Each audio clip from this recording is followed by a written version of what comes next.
Hello നമസ്കാരം. അപ്പോൾ ഇന്നത്തെ എപ്പിസോഡിൻ്റെ സ്റ്റോറിയാണ് പറയാനായിട്ട് പോകുന്നത് കേട്ടോ. ഇന്നത്തെ എപ്പിസോഡിൻ്റെ ഫുൾ സ്റ്റോറി നമുക്ക് കേൾക്കാം. അപ്പോൾ അങ്ങനെ അലീനയെ വഴക്ക് പറഞ്ഞയക്കുകയാണല്ലോ വൈജയന്തി. അലീനയോട് ആ ഡ്രസ്സൊക്കെ മാറി വരാനായിട്ട് ബാലചന്ദ്രൻ പറയുകയും ചെയ്യുന്നുണ്ട്. അങ്ങനെ അലീന ഡ്രസ്സൊക്കെ മാറാനായിട്ട് പോകുന്നു. അങ്ങനെ ഡ്രസ്സൊക്കെ മാറി അങ്ങനെ കിടക്കാട്ടോ. കിടക്കുന്ന സമയത്ത് നമ്മുടെ ബ്രിജിത്താമ്മയെ ഉറക്കത്തിൽ കാണുന്നുണ്ട്. അങ്ങനെ വളരെ വിഷമത്തിലാണ് കിടക്കുന്നത്. ആ സമയത്ത് തന്നെ ബ്രിജിത്താമ്മ വന്നിട്ട് മോളെ അലീന എന്ന് വിളിക്കുന്നത് പോലെ തോന്നുകയും അങ്ങനെ അലീനയോട് സംസാരിക്കുന്ന ഭാഗങ്ങളൊക്കെയാണ് ഇന്നത്തെ എപ്പിസോഡിൽ കാണിക്കുന്നത്.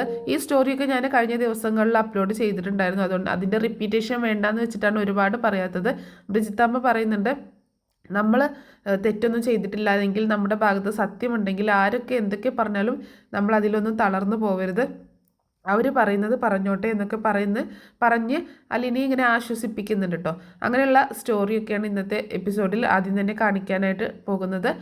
അപ്പോൾ ഞാനിത് പറയുന്നത് ഇന്നത്തെ എപ്പിസോഡിൻ്റെ പ്രൊമോ കണ്ടിട്ടുള്ള അതിൻ്റെ ഒരു റിവ്യൂ കേട്ടോ. പ്രൊമോ റിവ്യൂ ആയിട്ടാണ്, പ്രൊമോയുടെ സ്റ്റോറി ആയിട്ടാണ്. അത് കാരണം ഒരുപാട് ഒന്നും കാണിച്ചിട്ടില്ല പ്രൊമോയിൽ. പക്ഷേ കഴിഞ്ഞ ദിവസങ്ങളിൽ സംഭവിച്ചതിൻ്റെ തുടർച്ചയായിട്ട് സംഭവിക്കാൻ പോകുന്നു എന്ന് തോന്നുന്ന കുറച്ച് കാര്യങ്ങളാണ് ഞാൻ പറയുന്നത് കേട്ടോ. അപ്പോൾ അങ്ങനെ ഡ്രീമിൽ വന്നിട്ട് ബ്രിജിത്താമ്മ അലീനയോട് സംസാരിക്കുന്ന ഭാഗങ്ങൾ എന്തായാലും ഇന്നത്തെ എപ്പിസോഡിൽ കാണിക്കാനായിട്ട് സാധ്യതയുണ്ട്. പിന്നെ അതിന് ശേഷം പിറ്റേ ദിവസമാണ് കാണിക്കുന്നത്. അതിൻ്റെ പ്രൊമോ നമ്മൾ കണ്ടതാണ്. കുഞ്ഞുമോളെ ജോലിയിൽ നിന്ന് പിരിച്ചുവിടുന്നതിൻ്റെ ഭാഗങ്ങൾ. അതും ഞാൻ കഴിഞ്ഞ ദിവസങ്ങളിൽ പറഞ്ഞിട്ടുണ്ടായിരുന്നു. എന്നാലും ഞാൻ പറയാം. കുഞ്ഞുമോള് പോവുകയാണ്, കുഞ്ഞുമോളെ ജോലിയിൽ നിന്ന് പിരിച്ചു വിടുകയാണ്. പോകുന്ന സമയത്ത് ഇനി നിൻ്റെ സേവനം ആവശ്യമില്ല, നിനക്ക് തരാനുള്ള ശമ്പള കുടിശ്ശിക എന്നും പറഞ്ഞിട്ട് കുറച്ച് കാശ് എടുത്ത് കൊടുക്കുക കേട്ടോ. അപ്പോൾ കുഞ്ഞുമോൾ അത് എണ്ണി നോക്കിയിട്ട് പറയുന്നുണ്ട്, ഇത് കുറച്ച് കൂടുതലാണല്ലോ എന്ന് പറയുമ്പം ആ കൂടുതലായ കാശ് നിൻ്റെ അഹങ്കാരത്തിന് ഇരിക്കട്ടെ, അതിനു വേണ്ടി വെച്ചതാണെന്ന് പറയാം കേട്ടോ. അപ്പോൾ കുഞ്ഞുമോൾക്ക് ഭയങ്കര ദേഷ്യം വരികയാണ്. എങ്കിൽ ഇതിനേറ്റവും യോഗ്യതയായിട്ടുള്ളത് അർഹതയുള്ളത് കൊച്ചമ്മ തന്നെയാണ്, കൊച്ചമ്മ തന്നെ ഈ കാശ് വെച്ചോ എന്ന് പറഞ്ഞുകൊണ്ട് നമ്മുടെ വൈജയന്തിയുടെ മുഖത്തേക്ക് ആ കാശ് എറിഞ്ഞു കൊടുക്കുകയാണ്. വൈജയന്തി ആകെ തരിച്ചു പോകണം. ഇങ്ങനൊരു എന്താ പറയുക, ഇങ്ങനൊരു തിരിച്ചടി കിട്ടുമെന്ന് ഒരിക്കലും വൈജയന്തി പ്രതീക്ഷിച്ചിട്ടുണ്ടായിരുന്നില്ല. ബാലചന്ദ്രൻ മേനോനാണെങ്കിൽ ഒന്നും പറയാതെ ഒന്നും മിണ്ടാതെ നിൽക്കണം. കാരണം വൈജയന്തിയുടെ ഭാഗത്താണ് തെറ്റ്, 100% തെറ്റ് എന്നുള്ളത് ബാലചന്ദ്രന് അറിയാം. അങ്ങനെ ഒരിക്കലും ഒരു സെർവൻറ്റിനോട് സംസാരിക്കാനൊന്നും പാടില്ല. കുറച്ചൊക്കെ മാന്യമായ രീതിയിൽ സംസാരിക്കുകയും പെരുമാറുകയും ചെയ്യണ്ടേ. വൈജയന്തി അതൊന്നും ചെയ്യാത്തത് കൊണ്ട് ബാലചന്ദ്രൻ മേനോൻ അങ്ങനെ മിണ്ടാതെ നിൽക്കുക കേട്ടോ. അങ്ങനെ ആ പെണ്ണ് അവിടെ നിന്ന് ഇറങ്ങി പോവുകയാണ്. കുഞ്ഞുമോള് പോകുമ്പോൾ അലീനയോട് പറയുന്നുണ്ട്, ഇനി നിൻ്റെ കഷ്ടകാലമാണ് ആരംഭിക്കാൻ പോണത്, നോക്കിയും കണ്ടൊക്കെ നിന്നോ എന്നൊക്കെ പറഞ്ഞിട്ടാണ് പോണത് കേട്ടോ. അങ്ങനെ കുഞ്ഞുമോള് പോയതിന് ശേഷം അലീനയെ വിളിച്ചിട്ട് ആ വീട്ടിലെ എല്ലാ കാര്യങ്ങളും പറഞ്ഞു കൊടുക്കുകയാണ് വൈജയന്തി. എങ്ങനെ ചെയ്യണം, എന്താ ചെയ്യേണ്ടതെന്നൊക്കെ പറഞ്ഞു കൊടുക്കുക കേട്ടോ. അങ്ങനെ അടുക്കളയിൽ പോയിട്ട് ഓരോരുത്തർക്കും ഉണ്ടാക്കേണ്ട ഭക്ഷണം ഏതൊക്കെയാണ് എന്തൊക്കെയാണെന്നുള്ളതൊക്കെ പറഞ്ഞു കൊടുക്കുന്നു. അപ്പോൾ ഓരോരുത്തർക്കും ഓരോ സാധനമാണ് ഇഷ്ടം, അതൊക്കെ വേണമെന്ന് പറയാം കേട്ടോ. അമ്മയെ മാത്രം നോക്കാൻ നിന്നിട്ട് കാര്യമില്ല.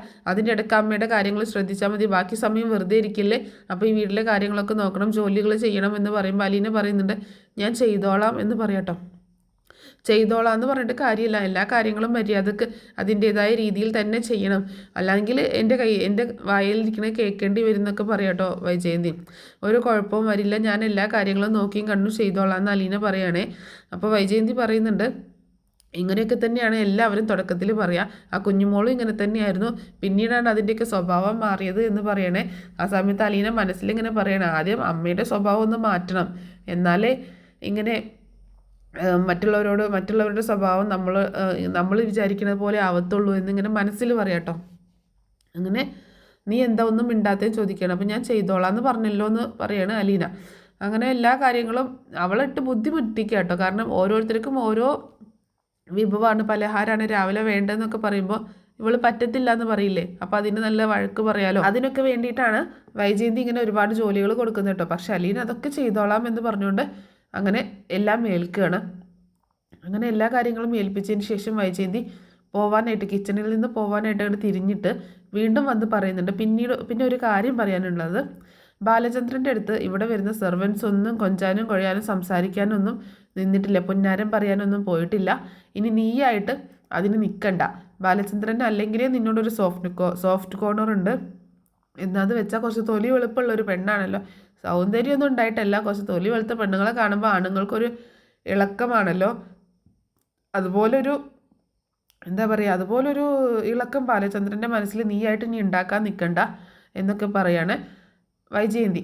അത് കേൾക്കുമ്പോൾ അലീനയ്ക്ക് ഒരു വിഷമം തോന്നുന്നുണ്ട്. തൻ്റെ അമ്മയുടെ ഭർത്താവ് എന്ന് പറഞ്ഞാൽ അച്ഛൻ്റെ സ്ഥാനത്തുള്ള മനുഷ്യനാണ്, അദ്ദേഹത്തെക്കുറിച്ചാണ് ഇങ്ങനെയൊക്കെ പറയുന്നത്. അപ്പോൾ അലീന പറയുന്നുണ്ട്, എന്നെ അറിയാഞ്ഞിട്ടാണ് എന്നോട് ഇങ്ങനെയൊക്കെ പറയുന്നത് എന്ന് പറയാട്ടോ. നിന്നെ അറിയാഞ്ഞിട്ടോ? നീ ആരാന്നാ നിന്നെ അറിയാൻ? നീ വെറും അനാഥയായ ഒരു പെണ്ണല്ലേ, ആരോരുമില്ലാത്ത ഒരു അനാഥ. ആരാണ് അച്ഛനെന്നോ അമ്മയെന്നോ അറിയാത്ത, കുടുംബക്കാരാരാണെന്നോ അറിയാത്ത വെറും ഒരു അനാഥ, ഒരു ഓർഫനേജിൽ വളർന്ന ഒരു പെണ്ണല്ലേ നീ. പിന്നെ അതിൽ കൂടുതൽ നിന്നെക്കുറിച്ച് ഞാൻ എന്തറിയാനാ? എനിക്ക് അതിൻ്റെ ആവശ്യമില്ല എന്ന് പറയണം വൈജയന്തി.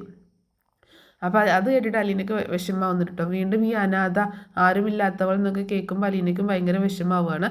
അപ്പോൾ വൈജയന്തി അങ്ങനെ തറപ്പിച്ച് പറഞ്ഞുകൊണ്ട് ഞാൻ പറഞ്ഞതൊക്കെ വെച്ച് പിന്നെ രോഹിത്തിൻ്റെ അടുത്തും ഒരുപാട് സംസാരിക്കാനും കൊഞ്ചാനും കൊഴയാനും ഒന്നും നിൽക്കണ്ട.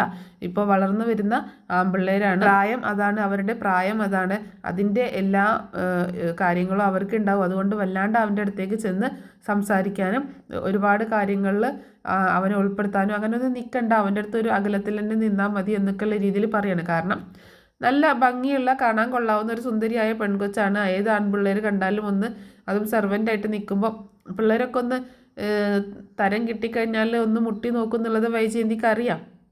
അതുകൊണ്ടാണ് പറയുന്നത്. അപ്പോൾ അലീന പറയുന്നുണ്ട്, ഞാൻ നോക്കിയും കണ്ടു നിന്നോളാം, ഞാൻ എൻ്റെ ഒരു സഹോദരനെ പോലെയാണ് രോഹിത്തിനെ കാണുന്നത് എന്ന് പറയട്ടോ. നീ ഇങ്ങനെ ഇപ്പോൾ സഹോദരനെ പോലെ കാണുമൊന്നും വേണ്ട, ഇവിടുത്തെ ഒരു അംഗമായിട്ട് കണ്ടാൽ മതി, അല്ലാതെ നിൻ്റെ സഹോദരനൊന്നും അല്ല രോഹിത്ത്. നീ ഇവിടുത്തെ സെർവൻ്റാണ്, സെർവൻറ്റിൻ്റെ സഹോദരനായിട്ട് കാണുന്നുണ്ട്, ഗതികേടൊന്നും അവനില്ല എന്നൊക്കെ പറഞ്ഞ് വീണ്ടും ഇവളെ തന്നെ തരം താഴ്ത്തി സംസാരിക്കുകയാണ്. അങ്ങനെ അത്രയൊക്കെ പറഞ്ഞുകൊണ്ട് വൈജയന്തി അവിടെ നിന്ന് പോവാണ്. ഇതൊക്കെ അപ്പം നിന്ന് ബാലചന്ദ്രൻ കേൾക്കുന്നുണ്ടായിരുന്നു കേട്ടോ. ഇവൾ എന്തൊക്കെയാണ് ആ കൊച്ചിനോട് പറയുന്നത് എന്നുള്ള രീതിയിൽ ഇങ്ങനെ ചിന്തിച്ച് നിൽക്കുകയാണ്. എന്നിട്ട് ബാലചന്ദ്രൻ പറയുന്നുണ്ട്, നീ എന്തിനാണ് ആ പെൺകൊച്ചിനോട് ഇങ്ങനെയൊക്കെ പറയാൻ പോയത്, എന്താ എന്നെ നിനക്കറിയില്ലേ എന്നൊക്കെ ചോദിക്കുകയാണ്. ബാലചന്ദ്രനെ എനിക്കറിയാം, വന്ന് കയറിയവളെ ഇങ്ങനെയുള്ളവളാണെന്ന് നമുക്കറിയില്ലല്ലോ എന്ന് പറയണം വൈജയന്തി. എന്തായാലും ഇതൊക്കെ ഒരുപാട് കൂടുന്നുണ്ട്, നീ കുറേ കാര്യങ്ങളൊക്കെ മനസ്സിലാക്കി നിൻ്റെ സ്വഭാവത്തിലൊന്ന് മാറ്റം വരുത്തേണ്ടിയിരിക്കുന്നു എന്നൊക്കെ ബാലചന്ദ്രൻ മേനോൻ പറയാട്ടോ. അങ്ങനെ പിന്നീട് അവർ ഓരോരുത്തരായിട്ട് ജോലി സ്ഥലത്തേക്ക് പോവുകയാണ്. മക്കളൊക്കെ സ്കൂളിലേക്കും കോളേജിലേക്കൊക്കെ പോകുന്നു. ബാലചന്ദ്രനാണെങ്കിൽ കടയിലേക്ക് പോകുന്നു, വൈജയന്തി ആണെങ്കിൽ ബാങ്കിലേക്കും പോവാണ്. അങ്ങനെ എല്ലാവരും പോയതിന് ശേഷം ഗേറ്റ് അടയ്ക്കാൻ പറഞ്ഞിട്ടുണ്ടായിരുന്നു കേട്ടോ വൈജയന്തി. അങ്ങനെ അലീന ഗേറ്റ് അടയ്ക്കാനായിട്ട് പോകുന്ന സമയത്താണ് അപ്പുറത്തെ വീട്ടിലുള്ള കാണാൻ നല്ല ഭംഗിയുള്ള ഒരു പപ്പിക്കുഞ്ഞിട്ട്, ഒരു പട്ടിക്കുഞ്ഞ് അലീനയെ കണ്ടപ്പോൾ അലീനയുടെ നേരേക്ക് നോക്കിക്കൊണ്ട് ഇങ്ങനെ ചാടി കുരയ്ക്കുക കേട്ടോ. അവിടെ ഗേറ്റിൻ്റെ അകത്തായതുകൊണ്ട് അതിന് പുറത്തോട്ട് കിടക്കാൻ വയ്യ. ഇവിടെ അലീനയും ഇപ്പുറത്താണ് നിൽക്കുന്നത്. അപ്പോൾ അലീനയെ കണ്ടപ്പോൾ ഭയങ്കര സ്നേഹം പ്രകടിപ്പിക്കുകയാണ്. അലീന ചോദിക്കുന്നുണ്ട്, എന്താടാ നിനക്ക് എന്താ വേണ്ടേ, നിനക്ക് എൻ്റെ അടുത്തേക്ക് വരണോ എന്നൊക്കെ ചോദിച്ചിങ്ങനെ കൊഞ്ചിക്കുക കേട്ടോ. അപ്പം ആ പട്ടിയാണെങ്കിൽ ഇവളുടെ സംസാരം കേട്ടിട്ട് ഇങ്ങനെ അതിൽ മയങ്ങി നിൽക്കുകയാണ്. ഇപ്പോൾ ഒട്ടും സമയമല്ലടാ, ഒരുപാട് ജോലിയുണ്ട്, ഞാൻ ഇടയ്ക്ക് നിന്നെ കാണാൻ വരാം, എനിക്ക് നീയെങ്കിലും ഇവിടെ ഒരു കൂട്ടുണ്ടാവുമല്ലോ എന്തെങ്കിലുമൊക്കെ സംസാരിക്കാൻ എന്നൊക്കെ പറയാട്ടോ അലീന. ഞാൻ പിന്നീട് വരാം, ഒരുപാട് ജോലി ഏൽപ്പിച്ചിട്ടാണ് മാഡം പോയത്, അപ്പം ഞാൻ ഒരുപാട് ജോലി ഏൽപ്പിച്ചിട്ടാണ് അമ്മ പോയത്, അമ്മയ്ക്ക് അറിയില്ലെങ്കിലും എൻ്റെ അമ്മയല്ലേ, അപ്പോൾ ഞാൻ എന്തായാലും ജോലികളൊക്കെ ചെയ്യട്ടെ എന്ന് പറഞ്ഞിട്ട് അലീന അകത്തേക്ക് പോവാട്ടോ. അങ്ങനെ പിന്നെ രേവതിക്കുട്ടിയുടെ കുറച്ച് ഭാഗങ്ങളും ഇന്നത്തെ എപ്പിസോഡിൽ കാണിക്കുന്നുണ്ട്. കുറുമ്പ് കാണിക്കുന്ന രേവതിക്കുട്ടി അടിക്കാനായിട്ട് പോകുന്ന മാമച്ചായനും, അതുപോലെ ആ സമയത്ത് രേവതിക്കുട്ടി ഗ്രേസമ്മയുടെ പുറകിൽ ഒളിച്ചു നിൽക്കുന്നതുമായിട്ടുള്ള കുറച്ച് രംഗങ്ങളും രസകരമായിട്ടുള്ള രംഗങ്ങളും ഇന്നത്തെ എപ്പിസോഡിൽ കാണിക്കുന്നുണ്ട്. വളരെ സന്തോഷത്തോടു കൂടിയിട്ടാണ് രേവതിക്കുട്ടി അവിടെ ജീവിക്കുന്നത്. സ്വന്തം അച്ഛനും അമ്മയോ അല്ലെങ്കിലും ഒരു മകളെ പോലെ തന്നെയാണ് അവളെ കാണുകയും പരിഗണിക്കുകയും ഒക്കെ ചെയ്യുന്നത്. അപ്പോൾ ഇതൊക്കെ ഞാൻ ഇന്നത്തെ പ്രൊമോ കണ്ടിട്ട് പറഞ്ഞിട്ടുള്ളൊരു സ്റ്റോറി കേട്ടോ. അപ്പോൾ എപ്പിസോഡ് കിട്ടുന്ന ഉടനെ തന്നെ എപ്പിസോഡിൻ്റെ ഫുൾ സ്റ്റോറി ഞാൻ അപ്ലോഡ് ചെയ്യുന്നതായിരിക്കും. അപ്പോൾ താങ്ക്സ് ഫോർ വാച്ചിങ്.